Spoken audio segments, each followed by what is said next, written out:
Jagrata. At some point in one's unfoldment, they have seen enough, they have gone through enough to see that freedom is the only taste that's worth tasting. Things just don't do it.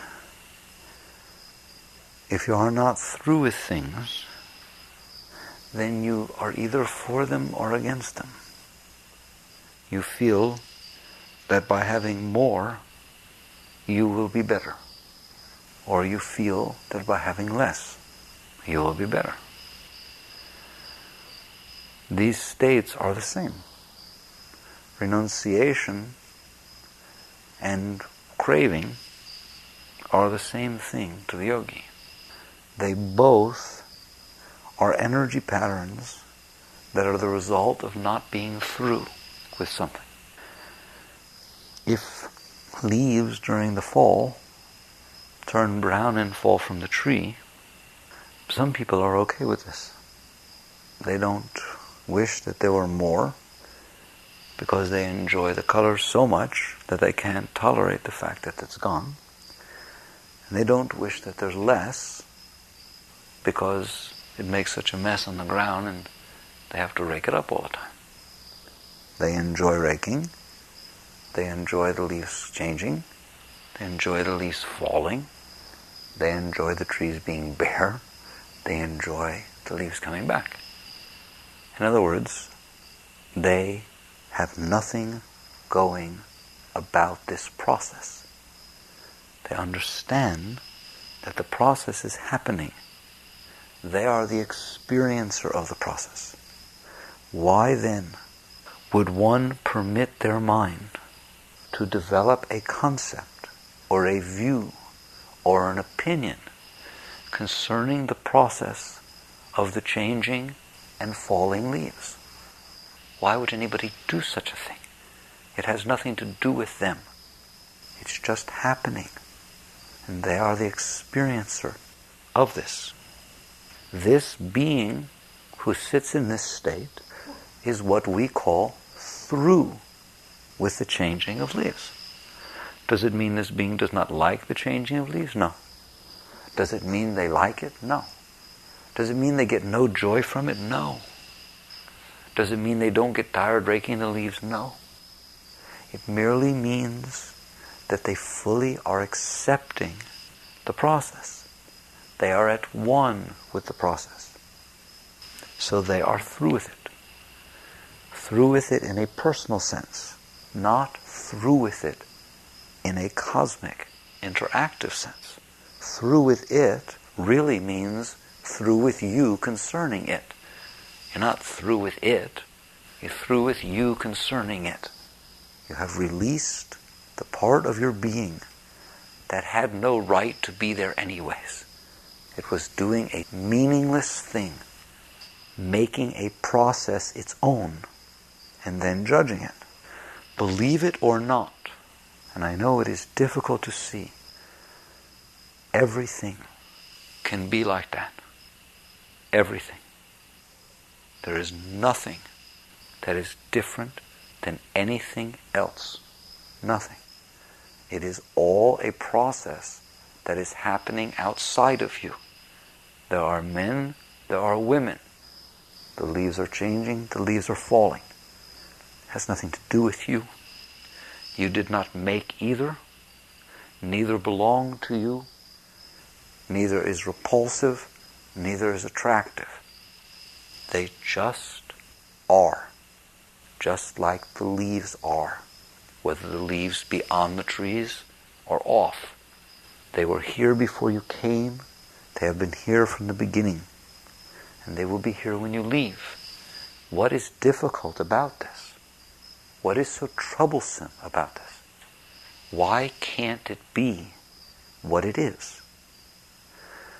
Because we formulate within ourselves concepts, opinions, views, preferences, beliefs, likes and dislikes concerning things that are none of our business. That indeed is what we do all the time, is attempt to develop within ourselves a complete world which is of our fitting. So now it is not a question of man or woman. It is not a question of leaves or not leaves. It is a question of how does it fit what I built inside of me. Does this woman or this man have anything to do with this dream world that I dreamt up inside of me? If they do, then I am not okay with how they are. I am only okay with how I am. I am only okay if they match me. This is how the ego gets so self-centered. Ego is self-centered. That is what ego means, is this process that I'm discussing. The process of taking a completely harmonious, free world, which was not made by you, and making it your own, is a process of pulling things into you, is a process of self-centeredness. Everything's seen in terms of you, isn't it? Don't be embarrassed. Me too. That is the nature of the ego. Every single thing is seen in relationship to you. Just watch any minute of your day. Watch when you're driving in traffic. Watch any noise. Watch anything. You might as well just sit there and say, what's that got to do with me? What's that got to do with me? Why did that happen to me? What's that got to do with me? It's weird, but it's true. All right? That is ego. This self-centered being that is trying to relate everything that has nothing to do with you to you. When you do that, what you do is build a model, and that's the most important thing to see. You build a model within you of how it all should be. And then you look out through that, trying to make it that way, and therefore you develop these opinions and preferences. If you do this, you have done a terrible thing. Why? Because you have bound yourself. You have bound yourself. You will never know freedom. You don't even know what the word means. You are completely bound to every single change that takes place in this world. You're bound to how somebody talks to you. You're bound to money. You're bound to every single thing. Because all of it has to fit your model. And if it does not fit your model, you suffer. You suffer seriously. The Buddha had it completely right. His words were, the cause of suffering is craving. What does it mean to crave? To have a preference. Don't sit there and say, oh, he meant craving, I just have a preference. That's what he meant. You are differentiating your likes against your dislikes. And you want your likes, and you don't want your dislikes. That is the act of craving, and that causes suffering. And all of it is based upon the process of building a model of how you want it to be, on how you think it should be, on my concepts, and so on. This is what binds you. To be free is when you start seeing that you can be done with things. It is not that you must leave this world. You do not have to die to be free. You do not. You can be in the world, but not of it. Those are Christ's words. You do that by being through. If you try to push things from you because you're afraid of them, you're not through with them. If you try to renounce, if you try to deny, you are not through. You just have a model that's being negative about something. If you try to get, to cling, to take, to prefer, to pull toward you, you are not through. You have a model that is attracted versus repulsed by something. And it is all due to the same model. Your true relationship with this world is to let it be, to permit it to be what it is. It can pass through you. It can. That which appears repulsive will pass. That which appears attractive will pass if you let it. It's just going about its dance through the universe. It's on its way through the universe. It just happened to pass by your consciousness. And your consciousness was unable to handle that, whatever it is. So what you do is struggle with it, either to keep it or to push it away. I want you to see those two things as the same, because they are both based on a process of you not being through. If you are through, you let it be. If you are not through, it is difficult to let it be. You always want to do something about it, and you become the doer. And this act of having to manipulate, control, deal with every single thing that happens to you, everything that passes your consciousness, is what develops the binding sense of doership, of I. And you are constantly deep inside feeling, I must do, I must control, I must stay in charge, I don't want this, I need that, what will I do, how can I get this? And it's neurotic. Even in its quietest state, it is neurotic. It is incapable of handling anything. It struggles with everything. You say, well, I don't struggle all the time. Oh, you mean sometimes you get it the way you want. Don't tell me that the state of nirvana, that the state of being through, is when you get things the way you want them. That is to be as bound as you possibly could be. Because anytime you have them the way you want them, you have to keep them that way. You don't want that. That is not freedom. The yogi does not want things the way they want them. The yogi wants to be through. The yogi wants to be able to exist in this world with the eyes open, with the hands open, with the heart open, and experience life. Let it dance as it will. Let it bring what it must. Let it take what it does. Serve it with all your being, however it wants to dance. Do your dance. There's no ugliness you could show me that I will not see you behind. There's no beauty that you will show me that I think is more worth clinging than anything else, because it's all you wearing a mask. It's all God dancing behind form. If your child, who you love so much, is playing different parts in a play, which one are you going to cling to and which one are you going to repulse? All that you care about is how wonderful your child's doing. You feel the same love if he plays a villain or if he plays the hero. It doesn't matter. You're looking behind the part at who's playing the part. God is playing the part of life. Life is God made visible. Everything that's taking place is creation. That's all. Nobody asked you to judge it. Nobody asked you to separate like from dislike. You were asked to come here and experience the dance of creation on one planet, and you can't handle it. A few spins around the sun, and then you leave, and it has to be such a melodrama. It has to be so intense. Why? Why is it so intense? That is the question that Buddha asked. And he left everything to try to solve that. And he found the answer. He said, oh, I see why it's so intense. Because I have preferences about how it should be. Does that make it intense? Just go into a room. I'm going to take two people. I'm going to send them into an empty room. It's a nice room. Comfortable, nice seats. Nothing offensive at all about the room. Just a very plain room. But comfortable, nice. One person, before they go in the room, I tell them, wait till you see what's in there. Oh my God, what's going to happen to you in there is unbelievable. It's the most unbelievable experience I've ever had. I don't know how long it's going to take before it happens to you, but oh my God, are you going to be blown away?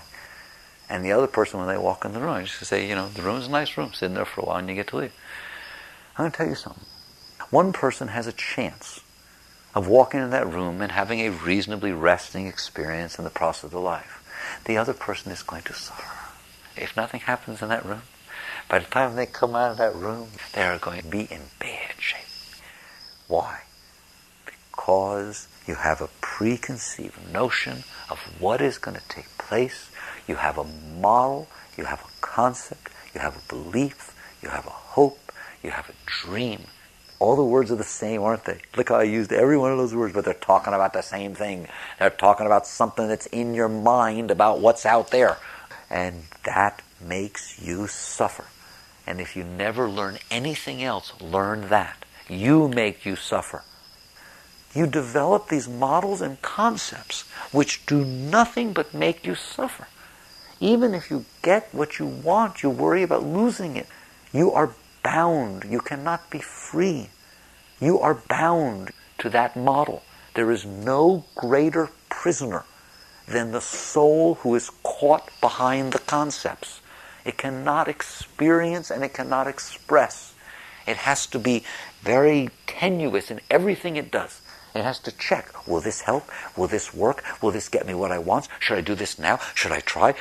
There's no spontaneity. There's no naturalness. And there's no experience of life because you're caught behind this veil.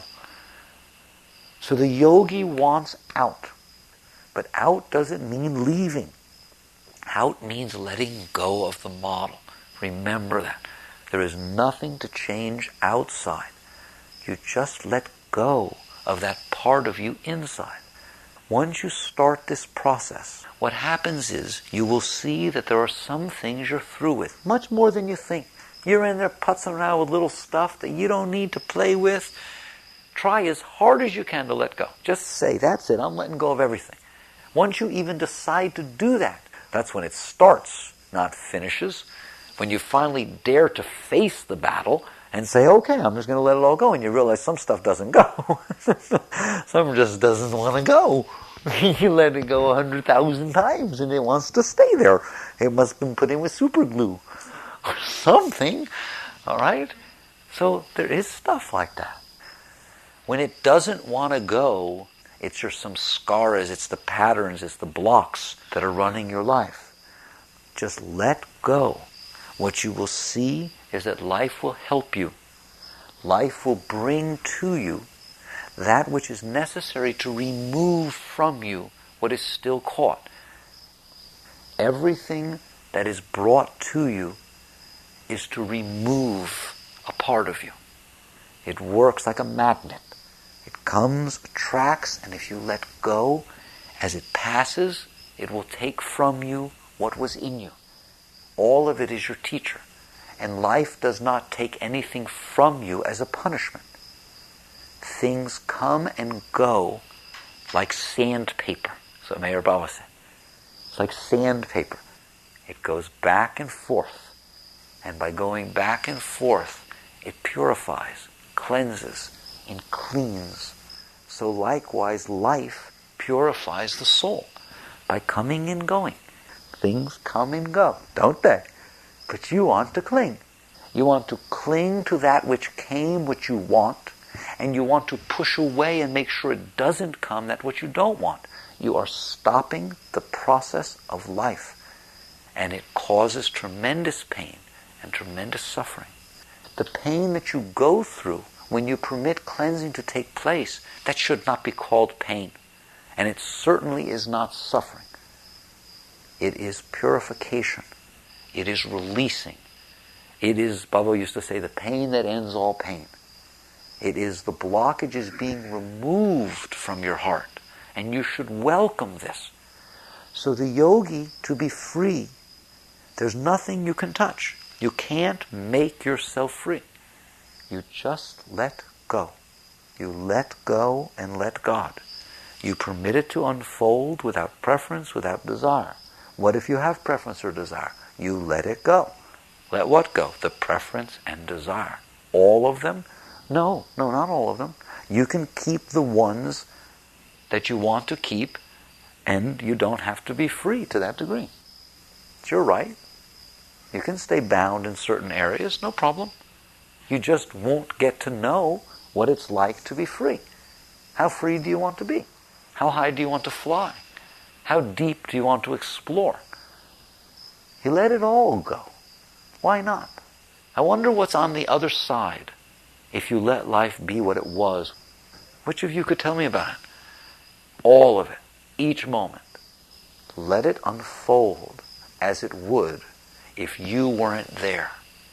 And yet, When it comes before you and brings you work, you put your being into it selflessly as an act of service to life. Taking nothing, pushing away nothing, just saying, what's the dance now? You think you can't hear the song if you want to. The song happens to be very loud. It's loud. The trouble is the ego's louder. It's very busy with its eyes. So freedom is a very great thing. There's not enough that can be said. As your soul starts to feel free, you rejoice in the process of life. There's never a single day that's a problem. Not a single day. There's not a single relationship that causes any problems. There's not anything that ever can touch you ever again. You are free. You're free to soar. You're free to experience. You're free to be sick. You're free to get better. You're free to have a relationship. You're free not to. You're free to have people like you. You're free to have them not. But notice, it's not the freedom that you're doing it. Not sitting there saying, oh, well, free to have a relationship. I think I'll have one. It's not like that. It's like whatever unfolds is what is. And your whole process is laissez-faire. Your hands off. You touch nothing. Neither with deed, word, nor thought.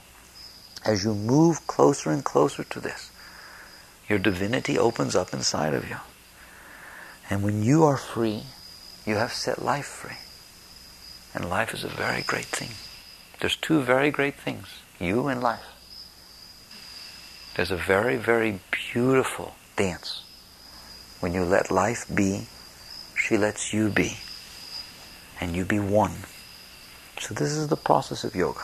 It's the process of liberation. If you want to suffer, you are free to. If you want to say, not this, I'm not letting go of this, then don't. If that's what you want to do, that's what you do. You have free will. You really do. You can keep as much suffering as you want. The only free will you don't get is you sit there and say, I want to keep it all, but I don't want to suffer. It's impossible. You set up a rule that can't happen. If you're in there clinging and grabbing and fighting, you are in there clinging and grabbing and fighting. And you're going to suffer. Boy, it can get so tight, can it? If she just looks at you the wrong way, it hurts. If he doesn't say something, oh, it hurts so bad. You're doing it. You don't get that way about other people. Why are you that way? Because you built the model. You permitted yourself to have these preferences and desires and cravings. Let go. Let go. Jagged.